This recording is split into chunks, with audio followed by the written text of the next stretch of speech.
gahunda ya Gerayo Amahoro tuyumva nko kurengera ubuzima bw'abo dutwara mu rwego rwo gukangurira abashoferi bacu kumenya amategeko yo mu muhanda bagomba bakwibagirwa muri iyi minsi bamaze igihe baribagirwa birinda impanuka bakirinda akajagari kagaragara mu mihanda hirya no hino mu gihugu mu by'ukuri kandi aribo bagateza.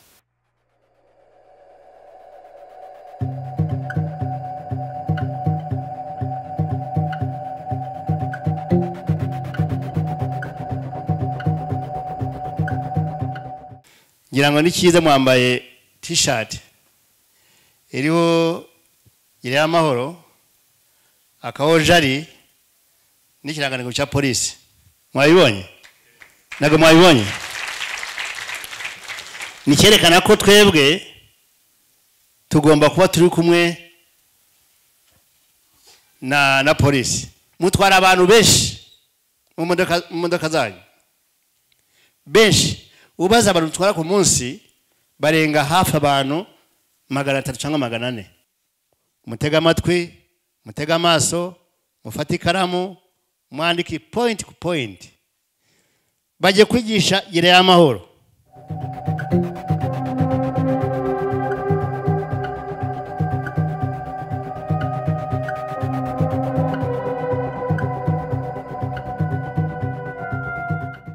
Icyambere nuko impanuka ku isi umuryango mpuzamahanga ushinzwe ubuzima uvuga yuko buri mwaka ku isi hafa abantu 1,350,000 umwaka buri mwaka, ukavuga yuko impanuka ziri ku mwanya wa 8 ku bitera impfu ku isi. Ikindi nuko gukoresha telefone urimo kwivugiraho byongera ibyago byo kugira impanuka inshuro enye. So bya bindi mugenda mucungana na polisi ngo ndebe ko yambonye cyangwa yabikubwira, umupolisi yakubona hagaze aha yahamagara undi ku cyombo wagera utigiye ntabwo nayivugiragaho, ujye umenya ibyo urimo gukora hariya kuba utakoze impanuka uyu munsi cyangwa ejo hashize kuko ubikoresha buri munsi ntabwo bivuze yuko udakwiye kuba urenga ku mategeko nka kuriya. Ikindi ni ukugenda bandika ubutumwa bugufiya cyangwa ureba WhatsApp cyangwa ureba za video, n'abandi basigaye batwara imodoka bara za video. Ibyaha byo gukora impanuka byikuba inshuro 23. Niba ugenda mu muhanda buri gihe gendera ibumoso bw'umuhanda aho bishoboka ubisikana n'ibinyabiziga.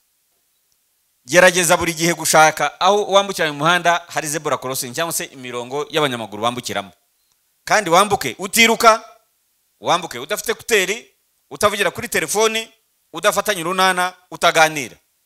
Aho zebra crossing zitari ugomba guhagarara ukareba iburyo, ukareba ibumoso, kongera ukareba iburyo, biturusa imodoka zituruka ukambuka.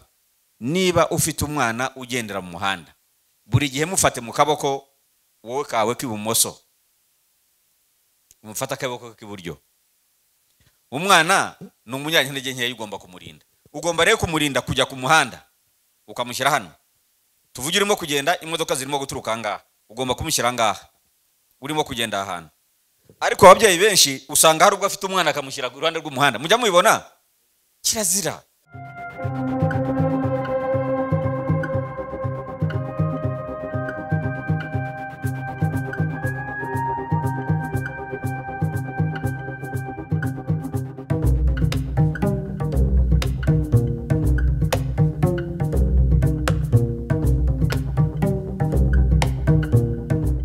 gahunda ya Gerayo Amahoro tuyumva nko kurengera ubuzima bw'abo dutwara, ubuzima bw'abagenzi, kandi tukumva ari ukwita ku baturarwanda. Tunashimira ubuyobozi bwacu bw'igihugu bwashyizeho iyo gahunda, kandi nkatwe muri Light Transport tubona biri ku rugero rwiza.